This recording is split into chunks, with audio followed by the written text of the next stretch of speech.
नमस्कार. आजच्या या भागामध्ये तुम्हा सर्वांचं खूप खूप स्वागत. मागच्या वेळेला आपण कॅनॉपस म्हणजे करीना या तारकासमूहातला कॅनॉपस म्हणजे अगस्त्य हा तारा बघितला होता. म्हणजे हं. त्याच्याबद्दल आपण थोडीशी माहिती घेतली होती. हं, हं. तर आपल्या पुराणामध्ये अगस्त्याच्या 1-2 गोष्टी आहेत. तर ही जी गोष्ट आहे ती आपण जास्त खोलात जाऊन बघणार आहोत. तर गोष्ट अशी आहे, की एकदा विंध्य पर्वताच्या मनामध्ये मेरू पर्वताच्या बद्दल खूप असूया निर्माण झाली, बरं. की या मेरू पर्वताच्या भोवती सगळे ग्रह-तारे फिरतात आणि त्याच्यामुळे त्याला खूप महत्त्व प्राप्त झालंय. हं, तर हं. माझ्याकडे कोणी बघतही नाही आणि मला महत्त्वही नाहीये. तर म्हणून त्यांनी खोडसाळपणा करून आपली उंची वाढवायला सुरुवात केली. बरं. आणि त्याच्यामुळे झालं काय, की दक्षिण-उत्तर जाण्याचा जो रस्ता होता तो बंद झाला. लोकांना खूप प्रॉब्लेम यायला लागले. बरं तर कोणाचं ऐकेना, तो हट्टाला पेटला होता. तर शेवटी ते विंध्य पर्वत जो होता तो अगस्त्यांना गुरुस्थानी मानायचा. बरं. तर लोकांनी असं केलं, की अगस्त्यांना विनंती केली, अगस्त्य ऋषींना, हं. की तुम्ही त्याची समजूत घाला. हं. त्याप्रमाणे अगस्त्य ऋषी गेले विंध्य पर्वताकडे. तर समोर ते आल्यानंतर ते गुरु असल्यामुळे त्यांनी त्याला वाकून नमस्कार केला. आणि मग अगस्त्याने सांगितलं, की मी आता दक्षिणेकडे जातोय, दक्षिण भारताच्या काही ह्याच्यामध्ये भागांमध्ये जातोय. हं, हं. तर मी जाऊन परत येईपर्यंत तू असाच राहा, हं. वाकून राहा, हं. उठू नकोस. हं, हं.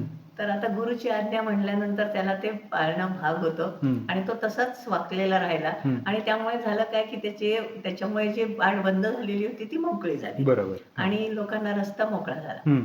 तर ही गोष्ट जर आपण कोणाला सांगितली, तर थोडीशी हास्यास्पद वाटेल. थोडीशी काय लोक टिंगलच करतील, की पर्वत कधी बोलतो का? तो काय स्वतःहून वाढतो का?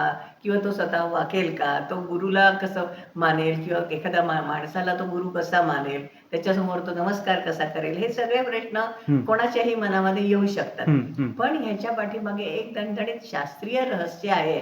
ते आपल्याला कोडेड फॉर्ममध्ये म्हणजे हं. अशा वेगळ्या तऱ्हेने कोड्यामध्ये गुंतवून आपल्याला आपल्या पूर्वजांनी आपल्यापर्यंत ते पोहोचवलेले आहे हं, हं. आणि त्यावरून त्यांचे जे निरीक्षण होतं, ते किती जबरदस्त होतं, त्याची आपल्याला साक्ष याच्यातनं पटते. आता कसं ते आपण बघूया. हं. रूपा भाटी म्हणून एक संशोधिका आहेत. त्यांनी या संदर्भात बरचसं संशोधन केलेलं आहे आणि त्या संशोधनासाठी त्यांनी आपल्या प्राचीन ग्रंथांमधला पराशर ग्रंथ, जो खगोलशास्त्रासाठी अगदी प्रमाण ग्रंथ मानला जातो, हं. त्याचे सुद्धा त्यांनी आधार घेतलेला आहे. तर त्या ग्रंथांच्या आणि त्यांच्या संशोधनाच्या आधारे हं. त्या असं म्हणतात, की कठुआ हे जे गाव आहे, जे जम्मू काश्मीरच्या खाली कुरुक्षेत्राच्या वरतीपर्यंत आपल्याला त्या काळी म्हणजे साधारण 21,000 वर्षापूर्वी हं. 21,000 BCE म्हणजे बिफोर कॉमन एरा हं. ह्याच्यापर्यंत त्यावेळेला अगस्त्य तारा तितक्यापर्यंत वरपर्यंत आपल्याला दिसत होता.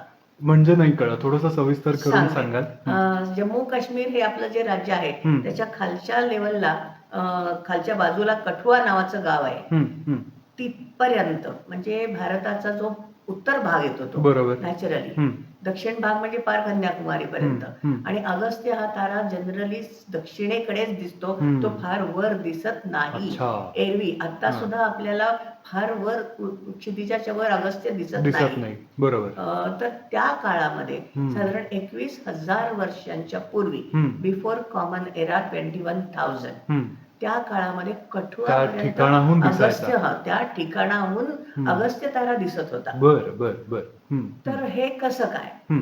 मग हळू-हळू ते जसे-जसे काळ लोटत गेला, तसं साधारण 19,000 वर्ष म्हणजे 19,000 BCE या काळामध्ये हं. साधारण अगस्त्य तारा विंध्य पर्वताच्या तिथून दिसत होता. बरं. तिथून हां. दिसायला लागलेला होता. म्हणजे हं. तिथपर्यंतच दिसत होता. हं. त्याच्यावर तो दिसत नव्हता. हं, हं. म्हणजे इथे आपल्याला आपल्या कथेतला जो उल्लेख येतो, की अगस्त्य हे विंध्य पर्वताला भेटायला गेले हं. आणि मग तिथून ते दक्षिणेकडे गेले. हं. हे अगदी तंतोतंत ह्या शास्त्रीय माहितीप्रमाणे जुळतं बघा. ओके. कारण हां. 19,000 म्हणजे काही वर्ष लोटलीत. हं. त्याच्यानंतर तो तारा विंध्य पर्वताच्या तिथपासून दिसतोय हं. आणि त्याही नंतर हळू खाली सरकत आता तो फक्त महेंद्र पर्वतावरून दिसतोय, हं. असा रामायणात सुद्धा उल्लेख आहे. बरं. साधारण 11,000 ते 13,000-14,000 या हं. काळामध्ये. हं. आत्ताची रामायणाचा काळ पक्का केलेला आहे ह्याच्या डेटिंगवरनं म्हणजे हं.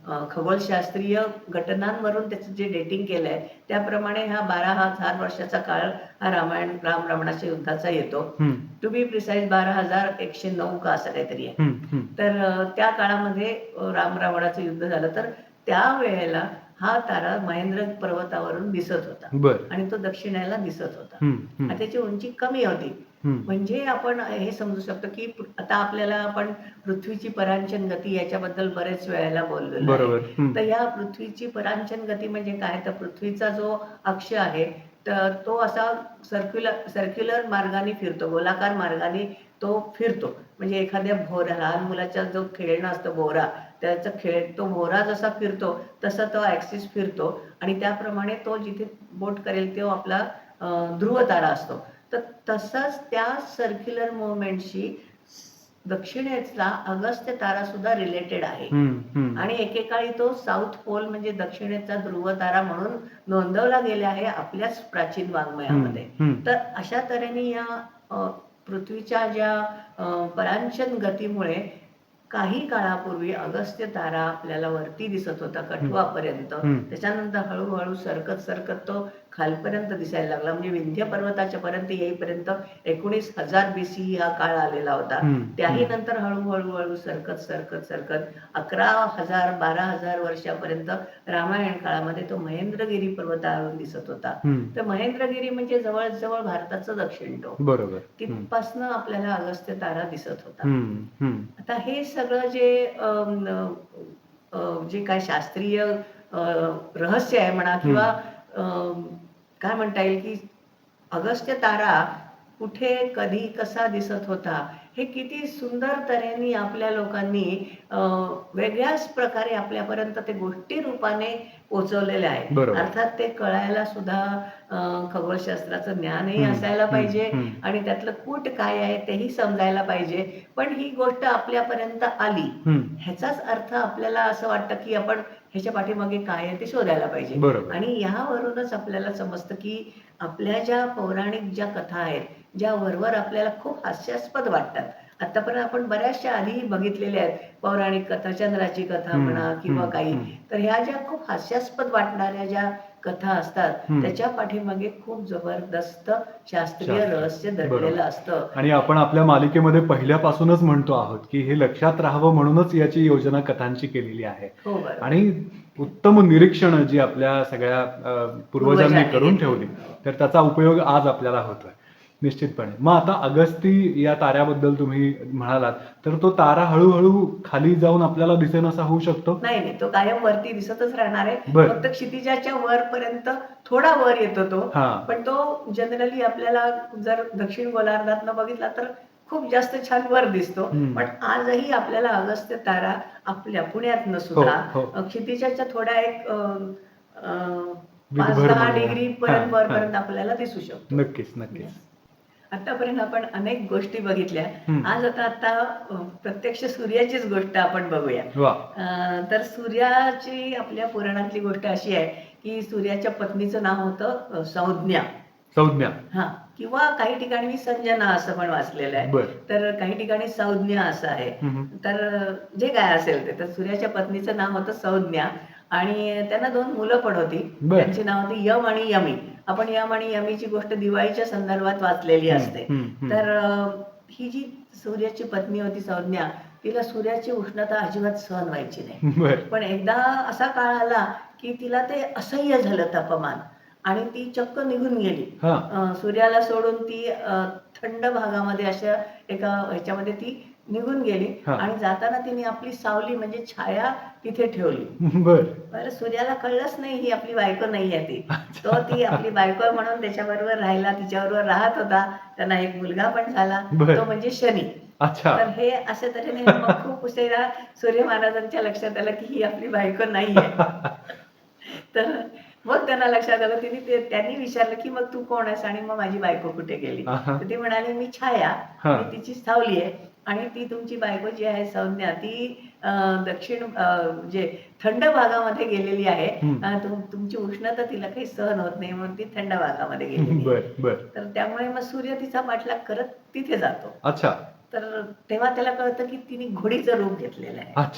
म्हणून मग सूर्य पण एका घोड्याचा रूप घेतो. हा. आणि मग ते दोघं तिथे जातात, ते एकमेकांबरोबर राहतात तिथे. बर. आणि मग त्यांना जे मूल होतं ते म्हणजे मुलं होतात ते म्हणजे अश्विनी कुमार. अच्छा. ते म्हणजे आपल्या देवांचे वैद्य आपण हो. म्हणतो ते अश्विनी कुमार. हो हो. तर दुसऱ्या एका तारका समूहाच्या बाबतीमध्ये हे अश्विनी कुमारांची गोष्ट येते. त्यात ते घोड्याचं तोंड दाखवलं जातं आणि ती गोष्ट अजून वेगळीच आहे. तर ती आपण आता इथे घ्यायला नको, पण ते अश्विनी कुमारांचा तिथे जन्म झालेला असतो. तर ही अशी जी चमत्कारिक गोष्ट आपल्याला वाटते, तर ती प्रत्यक्षात त्याच्या पाठीमागे शास्त्रीय रहस्य काय आहे, तर ते आपण आता बघूया. ऋग्वेदामध्ये एक ऋचा आहे. त्यात असं म्हटलेलं आहे की उषस म्हणजे उषा म्हणजे पहाट ही अश्विनी कुमारांना उठवायला जाते. कारण त्यांचा यज्ञामध्ये सहभाग असतो, त्यासाठी ती त्यांना उठवायला जाते. तर हे ज्या थंड भागामध्ये ती त्यांना उठवते, म्हणजे याचा अर्थ पहाटेच्या वेळेला अश्विनी वरती येतात. म्हणजे अश्विनी हा तारका समूह पहाटेच्या वेळेला वर येतो, ज्या वेळेला विंटर सोल्स्टाईस इन नॉर्दर्न हेमिस्फिअर, म्हणजे उत्तर गोलार्धातला विंटर सोल्स्टाईसचा काळ असतो, त्यावेळेला सूर्य त्याच्या दक्षिणतम टोकाला गेलेला असतो. तर अशा वेळेला अश्विनी त्यावेळेला वर येतात, म्हणजे त्यांचा जन्म होतो किंवा त्या उगवतात. तर हा कुठला काळ असावा हे आता आपल्याला शोधायचे आहे. खगोलशास्त्रीय दृष्टीने पहाटेच्या वेळेला अश्विनी म्हणजे हे जे तारकासमूह आहे ते वर येत आहे, तो काळ कुठला आहे, तो जर आताच्या आपल्या मॉडर्न सॉफ्टवेअरनी शोधून काढला तर तो साधारण 7200 वर्षापूर्वीचा येतो. तर आताचे जे संशोधक आहेत राजवेदम, त्यांनी उल्लेख केलेला आहे की आपल्या लोकमान्य टिळकांनी हे शोधून काढलं होतं. 100 वर्षापूर्वी त्यांनी याची नोंद करून ठेवलेली होती की अशा काळामध्ये त्यावेळेला सूर्याची मॅक्सिमम लेवल गाठली गेलेली होती. ते काय ते आपण बघूच या. तर मधल्या एका काळामध्ये 9000 वर्षांच्या पूर्वी अशा मोठ्या प्रमाणामध्ये सूर्यावर मॅक्सिमम लेवल येऊन काही मोठ्या प्रमाणामध्ये फ्लेअर्स म्हणजे रेडिएशन्स बाहेर टाकली गेली होती आणि त्याचा नेचरमध्ये त्याच्याबद्दल उल्लेख आलेला आहे. तर तो साधारण तो हाच येतो. काही वर्षापूर्वी 2 पेपर नेचर या प्रसिद्ध जर्नलमध्ये प्रसिद्ध झाले होते. त्याच्यामध्ये त्यांनी असा उल्लेख केला होता की 9000 वर्षांच्या पूर्वी 9000 वर्षांच्या पूर्वी, आणि मगाशी आपण म्हटलं 7200 BCE, बरोबर ते 9000 वर्षांच्या पूर्वी सूर्यावरून मोठ्या प्रमाणामध्ये रेडिएशन्स बाहेर फेकली गेली होती, मोठे फ्लेअर्स निर्माण झालेली होती. आणि तो काळ साधारण येतो 7176 BCE. आणि आपण जो काळ म्हणतोय की अश्विनी पहाटेच्या सुमाराला उदय पावतायत, तो काळ येतो 7200 BCE. तर आता आपण थोडस एक दुसऱ्या दृष्टिकोनातून याचा विचार करूया. सूर्याची 11 वर्षांची सायकल असते आणि त्या सायकलमध्ये सनस्पॉटची ऍक्टिव्हिटी जेव्हा अगदी मॅक्सिमम असते, त्यावेळेला मोठ्या प्रमाणामध्ये कोरोनल मास इजेक्शन म्हणजे मोठ्या प्रमाणामध्ये एनर्जी सूर्यावरनं ऊर्जा बाहेर फेकली जात असते. अशा वेळेला होतं काय की आपल्या पूर्ण पृथ्वीवर चुंबकीय क्षेत्रामुळे दक्षिण आणि उत्तर दोन्ही ध्रुवांवर ती एनर्जी घेतली जाते आणि त्याच्यामुळे आपल्याला नॉर्दर्न लाईट्स आणि सदर्न लाईट्स पण दिसू शकतात. बरोबर. तर ह्याच्या आधी 1856 साली अशाच एका मोठ्या सोलर ऍक्टिव्हिटीची नोंद करण्यात आली होती. त्याला कॅरिंग्टन इव्हेंट असं म्हटलं जातं. तर त्याही वेळेला खूप मोठ्या प्रमाणामध्ये, फार मोठ्या प्रमाणामध्ये ऊर्जा बाहेर फेकली गेली होती आणि आपली पूर्ण पृथ्वी त्यामुळे आयनाइज झाली होती असं त्यावेळेला नोंद केली गेलेली आहे. तर त्यावेळेला अमेरिकेमध्ये पोर्टलँड टू बॉस्टन असे टेलिग्राफिक जे मेसेज पाठवले जायचे, ते मेसेज पाठवताना तिथल्या लोकांचं असं म्हणणं होतं की आम्ही ते यंत्रणा चालू न करता, म्हणजे त्याला ऊर्जा न पुरवता सुद्धा अखंड 2 दिवस ती यंत्रणा त्या ऊर्जेवर चालत होती.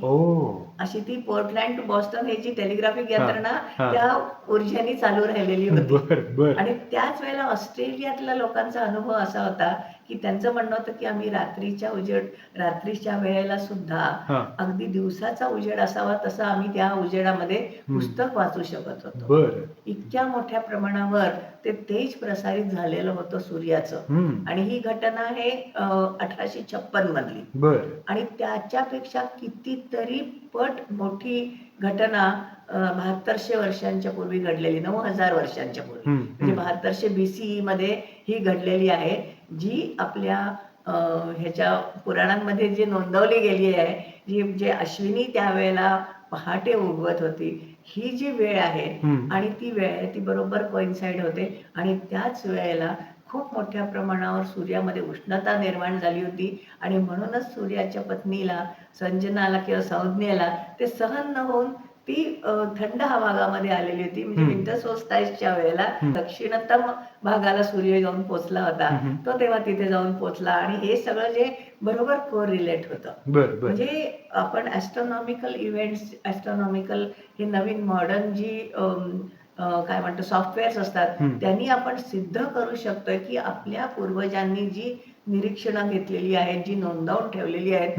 ती तंतोतंत जुळतात आणि ती त्यांनी खुबीनी गोष्टी रूपाने आपल्यापर्यंत पोहोचवलेली आहेत. नक्कीच. तुम्ही आता ह्या गोष्टीमध्ये ज्या नावांचा उल्लेख केले त्याच्यामधला अश्विनी कुमार म्हणजे अश्विनी नक्षत्र तर आपल्याला माहिती आहे, सूर्य सुद्धा आहे, पण ही जी संज्ञा आहे किंवा संजना आहे तर ती अशी प्रत्यक्षात अस्तित्वात नाही, ती फक्त गोष्टीमध्येच आहे की कसं? संज्ञा ही संधी प्रकाशाची देवता मानली जाते. त्यामुळे ती अशी तारकांच्या स्वरूपात आपल्याला कुठे दिसणार नाहीये, पण ती अशी वेगळ्या स्वरूपातली एक देवता आहे. बर बर बर वा. या गोष्टींवरून आपण एक बोध नक्की घ्यायला पाहिजे की आपल्या पुराणांमध्ये किंवा आपल्या प्राचीन वाङ्मयामध्ये जी काही हास्यास्पद वाटणारी अशी जी कथा आहे, काही गोष्टी ज्या आहेत त्या खरोखरच विचित्र वाटतात, हास्यास्पद वाटतात, पण त्या गोष्टी आपण थोड्याशा वेगळ्या अँगलनी बघून त्याच्या खोलात शिरून त्यात काय शास्त्रीय रहस्य दडलं असू शकेल हे जर आपण शोधलं तर असंख्य रहस्य आपल्याला अजूनही मिळू शकतील. त्यामुळे आपल्या पुराणामध्ये किंवा आपल्या प्राचीन वाङ्मयामध्ये आपल्या पूर्वजांना आपल्या खगोलशास्त्राची किंवा एकंदरच या ब्रह्मांडाची किती माहिती होती आणि ती आपल्याला समजू शकेल आणि आपण ती लोकांच्या समोर, जगासमोर मांडू शकू की बघा आमच्या पूर्वजांना केवढं ज्ञान होतं, जे नुसती पोकळ वल्गना न करता आपण पुराव्यासहित शास्त्राने सिद्ध करून जगासमोर हे मांडू शकतो की आमच्या पूर्वजांना हे ज्ञान होतं आणि त्यांनी अशा प्रकारे ते नोंदवून ठेवलेलं आहे. नक्कीच नक्कीच. खरंच या ग्रंथांचा किंवा आपल्याकडे ज्या स्क्रिप्ट्स आहेत त्याच्यावरून ह्या सगळ्या शास्त्राचा आपल्याला आज अभ्यास करता येतोय. असंच पुढच्या एका भागामध्ये सुद्धा आपण योग वसिष्ठ आणि समर्थ रामदास स्वामींच्या वाङ्मयामधला भाग या खगोलशास्त्राला कसा लागू होतो, कसा संबंधित आहे याविषयी आपण जाणून घेणार आहोत. त्यासाठी ऐकत राहा आणि बघत राहा इन्फिनिटीची ही नवीन मालिका. तोपर्यंत लीनाताई यांच्यासह मी विराज तुमचा इथेच निरोप घेतो. नमस्कार. नमस्कार.